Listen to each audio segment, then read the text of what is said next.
Good morning, good afternoon, good evening, wherever you are. Welcome to Virtual Grand Rounds, premier education brought to you at no cost, thanks to our sponsors, AstraZeneca, Medtronic, and Medela, the Science of Care.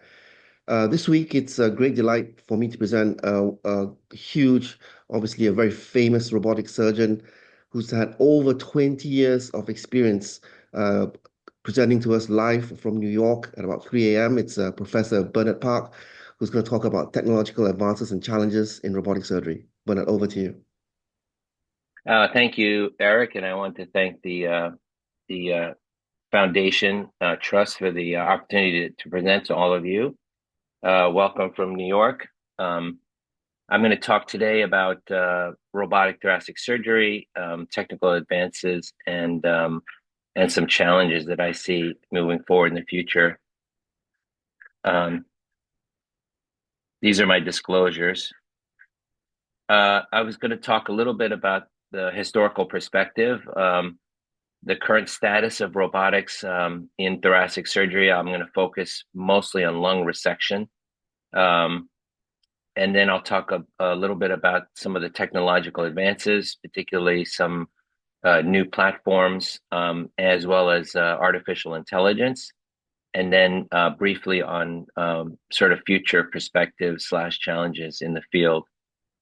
So a little bit about history. A little bit about my history. I trained in general surgery at the New York hospital, the Cornell division back in the day, and I did my fellowship at Cornell and at this institution, Memorial Sloan Kettering Cancer Center, where I work currently. And my three mentors in fellowship were Dr. Nasser Al-Torki at Cornell, Dr. Bob Ginsberg at Memorial, and Dr. Valerie Rush. And I finished my fellowship training in 2002. And for perspective, this over here, open thoracotomy, was the dominant way that I was trained to perform anatomic lung resection for lung cancer. And the majority of the operations that we performed were anatomic lobectomy.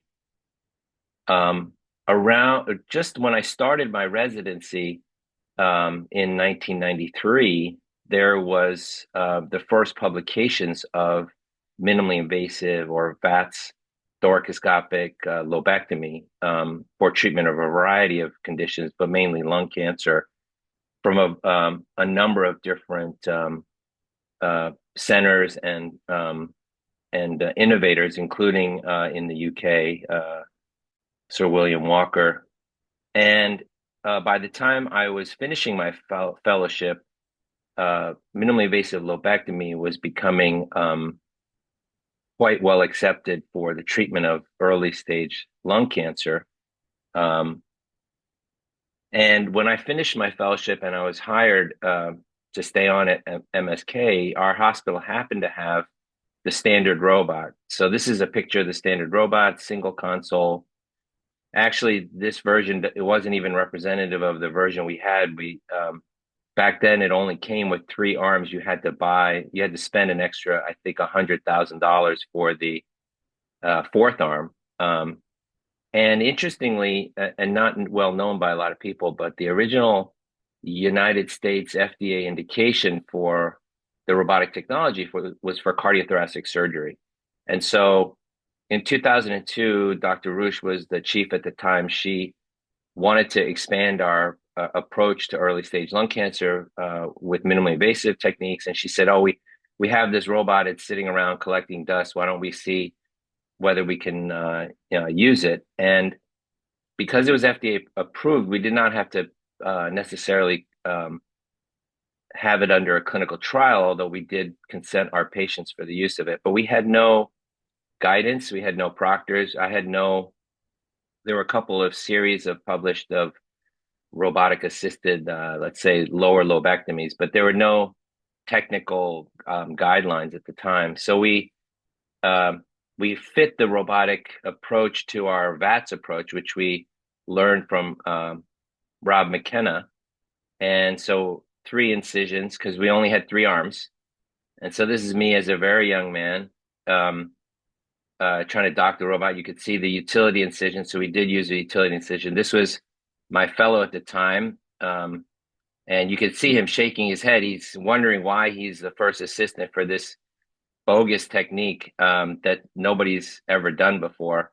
And you had to have the ports, and you had to screw them into the arms. And so we put them through the incisions and put the camera in, and there was no automatic docking. You had to roll the cart in and do that. And so we did that for individual hilar dissection and resection of isolated lung lesions. And we did our first successful case in November of 2002. And we published, it took some time to acquire enough cases to publish a report of techniques, which we did in 2006. And around the same time, another innovator, my dear friend Franco Melfi in Italy, had published online a technical guide about video robotic lobectomy. And subsequently after that, as the years went on, and there were some advances in that particular system, it became more feasible. There were more people that started to publish use of forearms for lobectomy, including of course Rob Cerfolio when he was at Alabama. And just for context, at the same time there were multiple key figures that were developing uniportal VATS approach, which is quite popular in Asia and in Europe. My current partner, Tanny Rocco, as well as, of course, really the innovator of uniportal VATS throughout the world, Diego Gonzalez Rivas. So what's the current status of robotics in thoracic surgery? I'm going to focus mostly on lung cancer resection as our kind of dominant field in thoracic surgery. And at least in the US, robotics is becoming a preferred minimally invasive approach. This was a publication recently that looked at the comparing thoracoscopic versus robotic approach for lobectomy, mostly for lung cancer, from what's called the Premier Healthcare Database, which is a non-voluntary insurance database. And the author's primary intention was to look at in-hospital mortality and some secondary outcomes of perioperative results. But the main thing that this study did show in terms of the status or the utilization of robotics, as you can see here in the blue line, is the use of robotics for lobectomy, and in the orange is the use of the VATS platform. And you could see that basically the only area above zero here in 2009 was probably our center and a couple others, handful of centers in the US. And then steadily there's been increase in the use of robotics, and sometime between 2017 and 2018 the use kind of crossed over, and now at this point robotics outweighs VATS in the approach to anatomic resection. And this has also been true if you look at voluntary databases like the Society of Thoracic Surgeons database.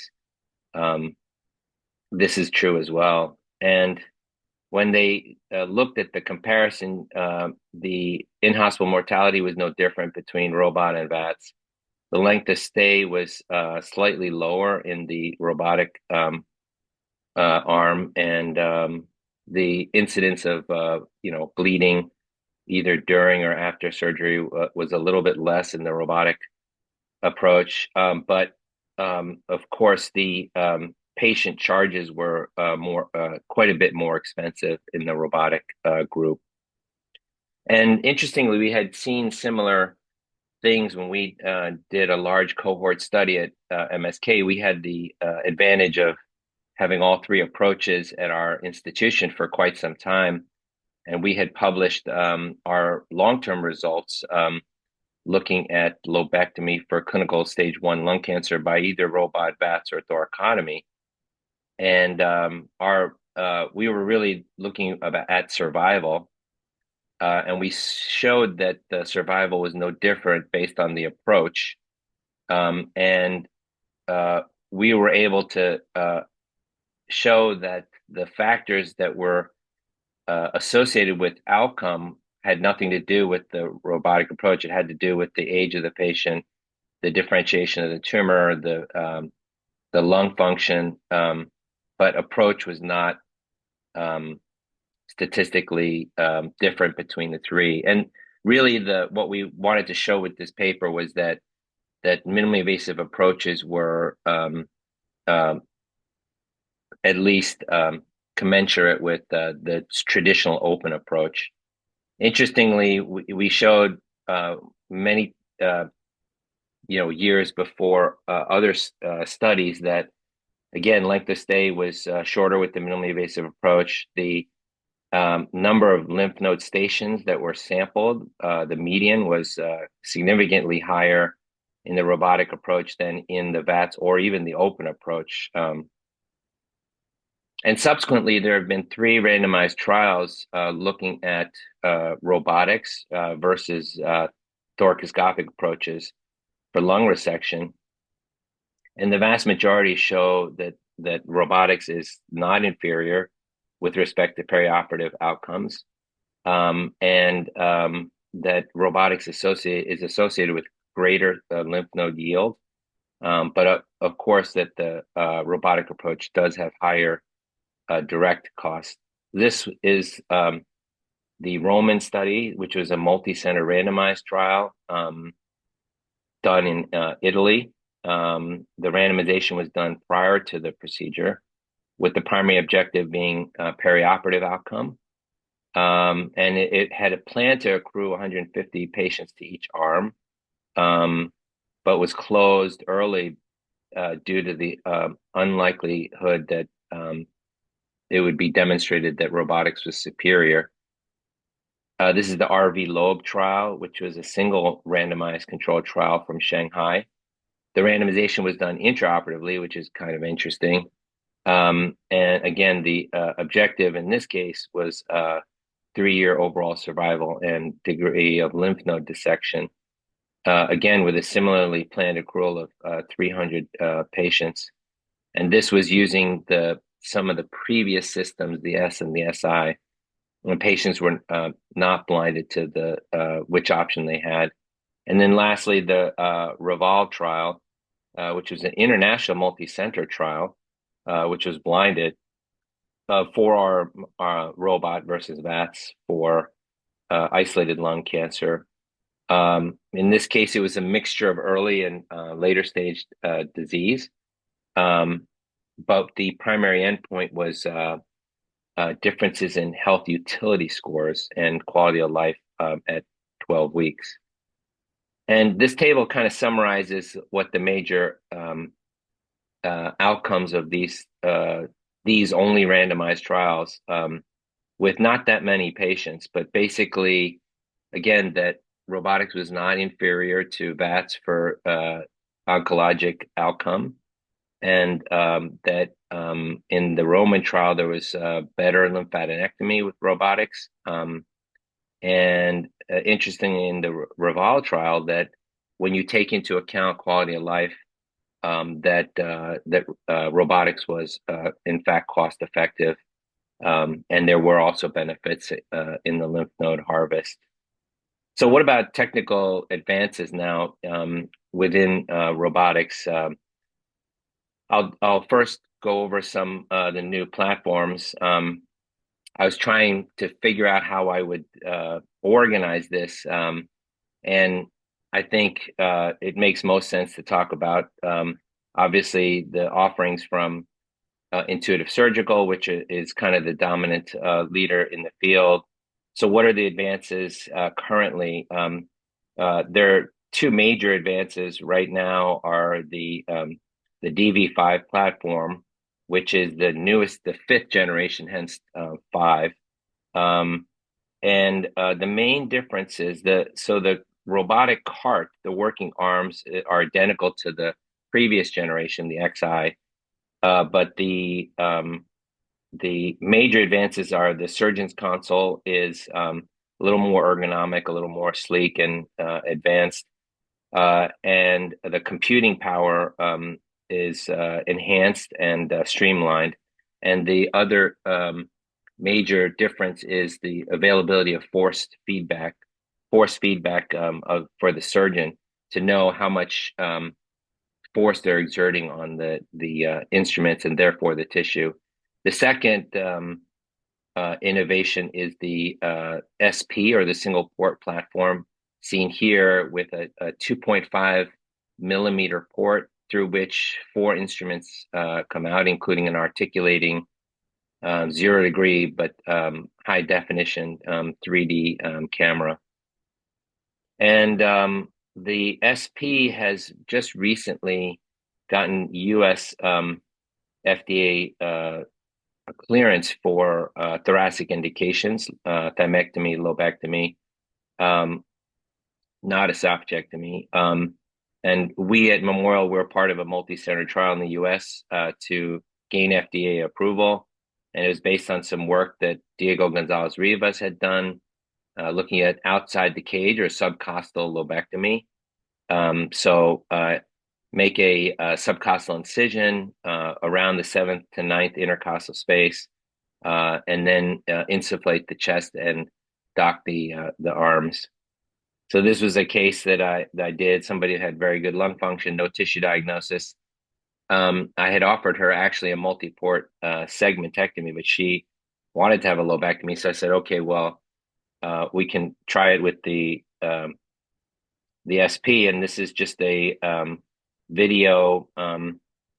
This shows the subcostal placement. Now, I put a little 5 millimeter port to guide this. You can see that some of the diaphragm fibers are violated here, and then you put this wound protector of sorts, this gel port, and then you have to pull it and get it to seat correctly against the costal margin.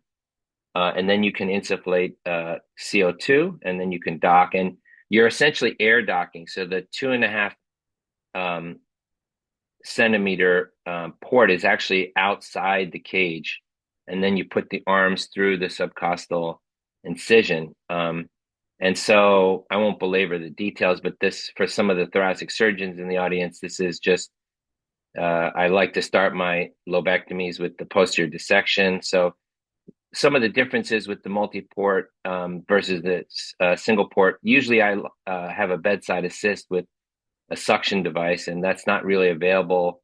It's hard, to have that available. There will be a robotic suction, but right now, I don't typically use the gauzes, but I needed to use them because I couldn't get any real-time suctioning. And so, but here you can see the subcarinal lymph node dissection. The esophagus is over here, vagus nerve is over here. And so just taking all the subcarinal lymph nodes for this case, we could have a whole discussion about whether we need to do dissection for a semi-solid lesion. That's a talk for another time. But it's generally been my policy to do a systematic dissection. And so here you could see it's very feasible to do that. There's the left main bronchus down there, and the right main bronchus here, trying to get all the lymph nodes out of here, and send them, make sure they're not involved if you're going to do a sublobar resection. But in this case, we were doing a lobectomy. And then I just dissect posteriorly, take out the sump node right in this area here, and then you can see. So it's all very quite feasible. This is the interlobar node between the middle lobe bronchus and the basilar pulmonary artery, and then that allows us to try to complete the fissure anteriorly. The stapling for the trial had to be bedside, and so I took the fissure down with cautery. Because the stapling was technically somewhat difficult. You could see she had an incomplete fissure, so taking some more regional lymph nodes, that allows me to complete the fissure by stapling, which I did posteriorly. So there's the completion of the fissure there, and you could see the stapler has to be introduced. Now there's a robotic stapler for the SP platform, but this was all bedside stapling. And you could see you had to remove one of the arms for the bedside assistant to do the stapling. And then now that the fissures are complete, the hilar dissection was relatively straightforward, and everything was dissected, and you staple everything. And then that lastly is the vein. Normally, I would take the vein either first or second, and then I'll dispense with I did a paratracheal. So this is the closure. You can see I used the 5mm camera to look at my closure to try to reapproximate the diaphragm, so that there is no risk of hernia. On the right side, it's less of an issue because the liver is there, but you can see that it's a bit of a thing to close the diaphragm. This patient did very well, had lots of lymph nodes taken out, stage 1, and she did have a prolonged air leak, believe it or not. These are some of the newer platforms. This is a company from the UK, and this is a more modular effort where you can use 3 or 4 arms. If you don't need 4 arms, you can just use 3. And this is the sort of American company equivalent, the Medtronic, the Hugo. The main difference here is that the surgeon's console is not as immersive. You can see here you have to wear 3D glasses. Otherwise, the technology is fairly similar. And again, it's a modular system where you roll each arm and use only the number of arms that you would need for a particular procedure. This is a Japanese, or excuse me, a Chinese single port platform. Again, a combination of the non-immersive surgeon's console and kind of it looks almost like an XI cart, but it's actually a single port with a flexible camera and arms that look very similar to the SP. And these are other systems from China, other companies. Again, the Edge surgical system looks, very similar to the XI, the SP here, and here from Tumei Surgical System, an XI system. I'm told I have no experience with these systems, but I'm told that the docking process is a little more difficult with these systems than with the Intuitive, but they look quite similar to the XI system. And what's the potential of these new platforms? And these are not the only ones, but I think some of the more dominant ones and ones that are already deployed and being used. They are alternatives to the Intuitive system. Generally, they have lower cost and therefore potentially greater access for robotics throughout the world. The promise of single port, and the data is not there yet, is that if you do outside the cage work, that it's less painful and perhaps requires less medication. And then there is the promise of force feedback, sort of a pseudo haptic feedback, and of course, greater computing power, potentially for the use of AI. So what about AI in robotic surgery? I think there are many areas in which AI not only is currently being used, but I think potentially would be used, including for perioperative decision-making and planning in terms of things like timing of surgery, risk assessment for a particular lesion or for a particular patient. For preoperative planning, things like AI for localization of a lesion, perhaps simulation of a procedure in advance of the actual procedure, particularly if it's more complicated. I think there'll be AI for enhanced intraoperative precision. Whether we're going to get to a status where we can have either fully autonomous or semi-autonomous procedures where a robotic system can be programmed to actually perform independently. I I have my doubts about that, but I you know I don't it would have to be obviously highly regulated and studied very precisely before you had anything like that. Um, I think AI is definitely going to be more and more used for training and accreditation for particularly robotic and minimally invasive procedures. And then already things are happening with respect to telepresence and telemonitoring. A little bit about localization. So this is a patient of mine with a right upper lobe lesion, and um, there's software now that can tell me that in fact is in the anterior segment and not the posterior segment, as well as the bronchovascular anatomy and planning.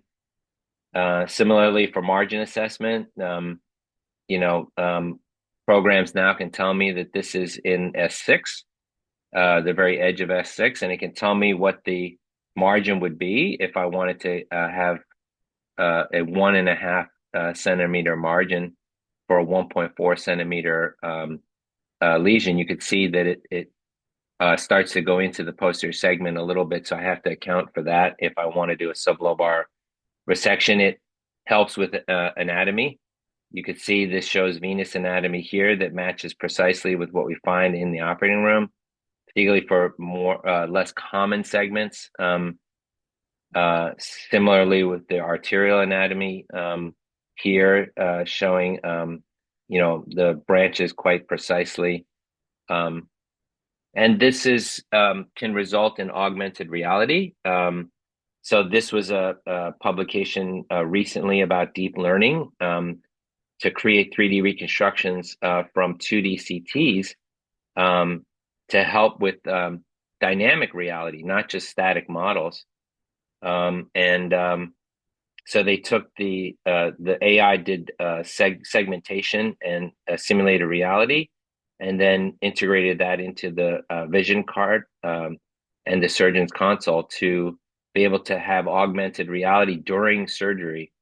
So this was from the publication. We're showing the bronchial anatomy and the venous anatomy that you could expect overlaid as much as possible on during the actual procedure, which was quite interesting.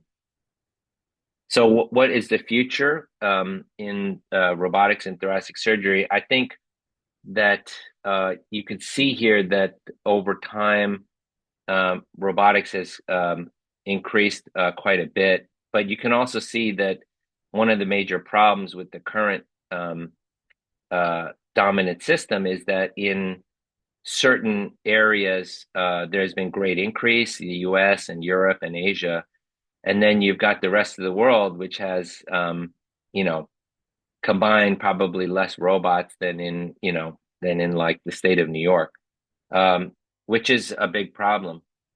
I think that over time, we've seen that the benefit of robotic surgery is to be able to perform procedures with more precision and therefore good outcomes that are equivalent to the traditional open and the subsequent minimally invasive non-robotic platforms. But I think that robotics should be used to not only perform sort of common procedures, but enhance our ability to perform more complex operations.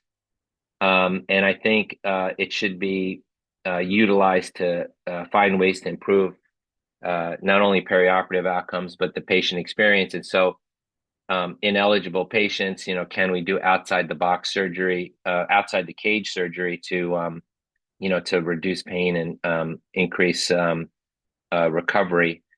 But I think there's a real issue with cost effectiveness of the platforms and therefore access. I think there are many places in the world where many patients don't have any access to robotics, particularly in where reimbursement is restricted.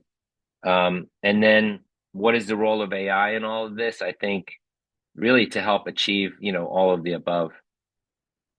Um, again, I think that most of the technological advances should be to improve patient outcome and adoption.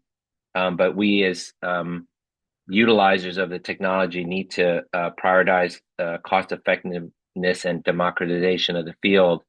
Because if we leave it to the technology companies, they will just escalate the cost and therefore restrict the overall use, in my opinion. Thank you, and I'll take any questions. Excellent. Thank you so much, Bernard, for a fantastic talk for today. I'm going to start the maybe some questions to ask. You're obviously a pioneer in this. And when we think about robotic surgery, I always have the impression that the robotic surgery would then help the surgeon operate better how he does it. But with the new technology such as Singapore, it seems as if the surgeons are changing their operations to suit the robot rather than using the robot to suit the surgeon's operating skills. And by doing so, introduce a new range of possible potential complications. You've mentioned diaphragmatic hernia is one, and the possibility of abdominal injuries from the elbow of the multi-port robot. What's your view on this? Yeah, no, I think you have really hit the proverbial nail on the head. So if you think about it, one of the reasons I actually persisted with robotics was because when we learned VATS lobectomy, we turned an open operation where you had bimanual dissection and you had systematic lymph node assessment, and you turned it into kind of a one-handed operation, and then kind of this selective lymph node, assessment. So to your point, when we went from open lobectomy to minimally invasive lobectomy, we changed the operation to suit the approach for the benefit for the supposedly for the benefit of the patient, right? Less surgical trauma, but in many cases we were doing a little different operation. I'll never forget. I had a mentor that when they started doing VATS lobectomy, they would say things like, "Well, it's a left upper lobe tumor, so maybe we don't." And this was before the Commission on Cancer, sort of mandates that you have at least 3 mediastinal stations.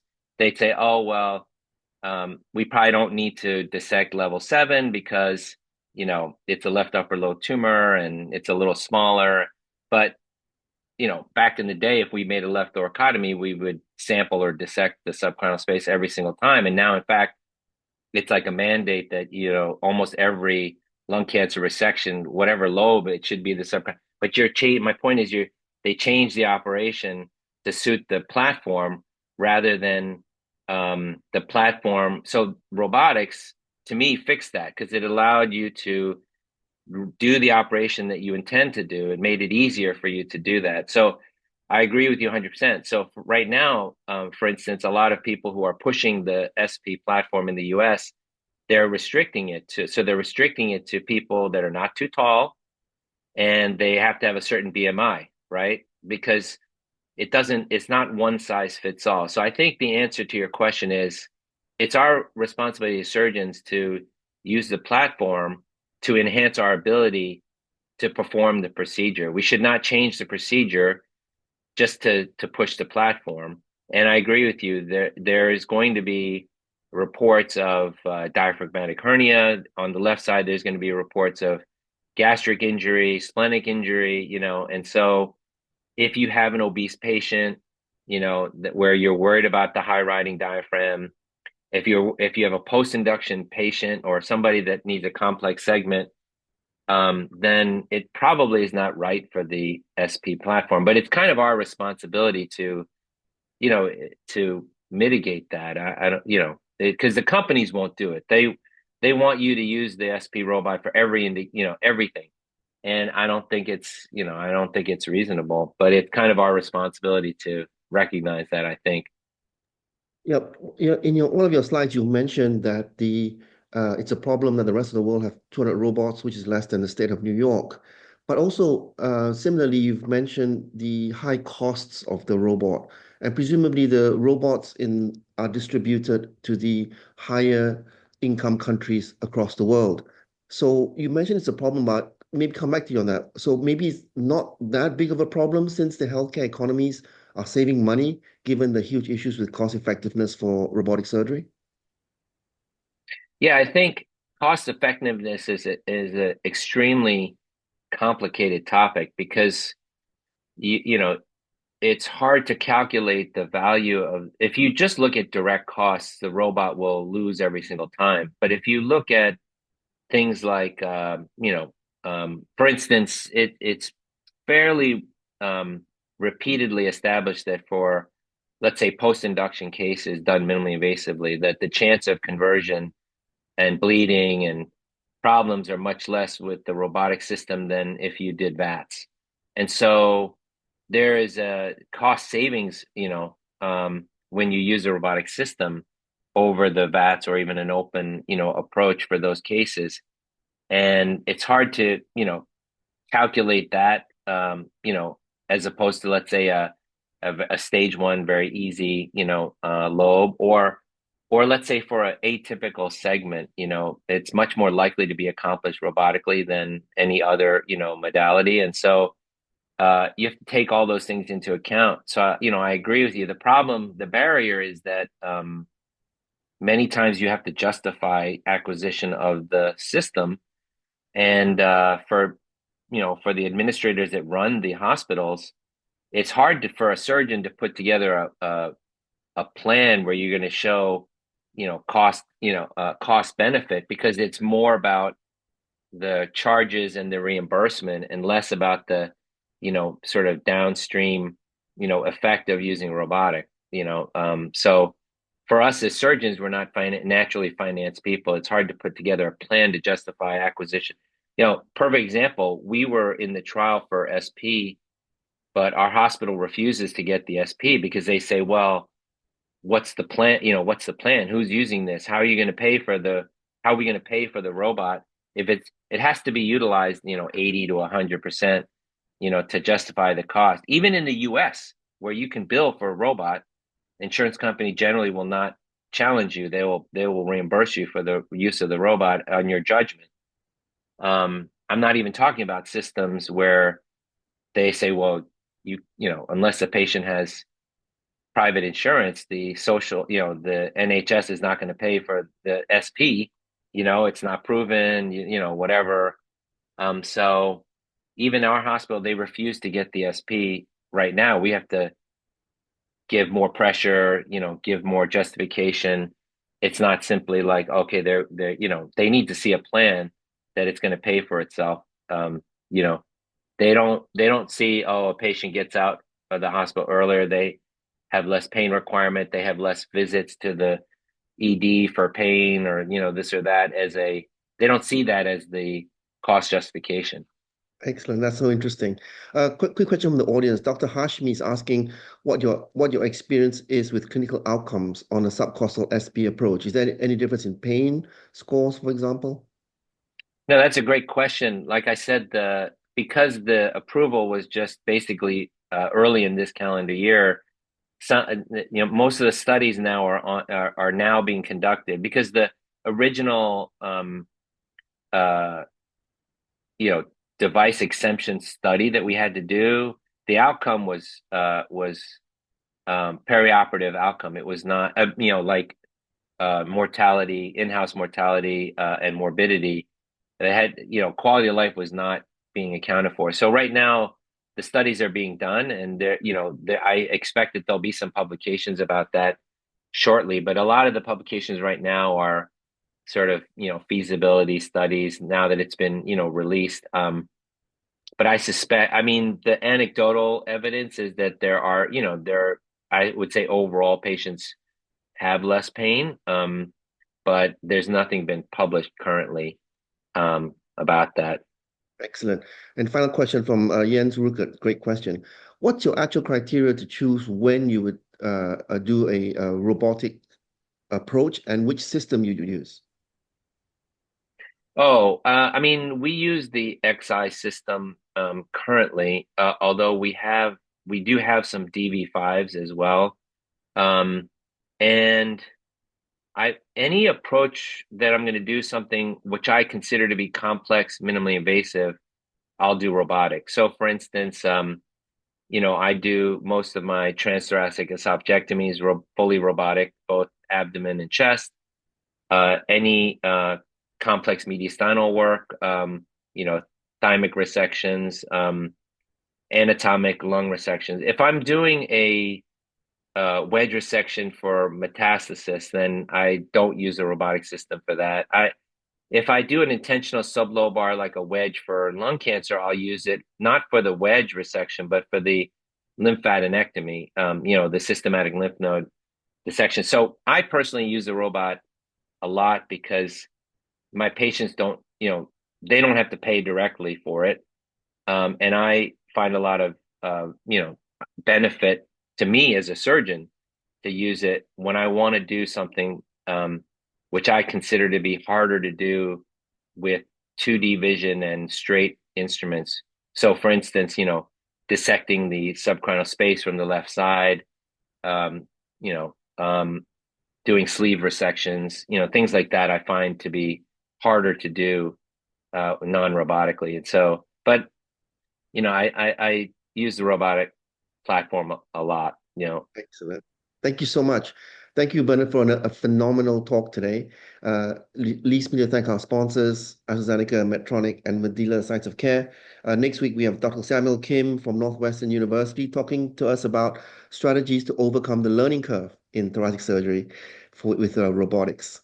Once again, thank you so much, Bernard, for staying up so late or waking up so early for us. It's been a phenomenal talk. Thank you so much. Thank you, Eric, and thank you to the foundation. All right. Bye-bye, everybody. Bye bye.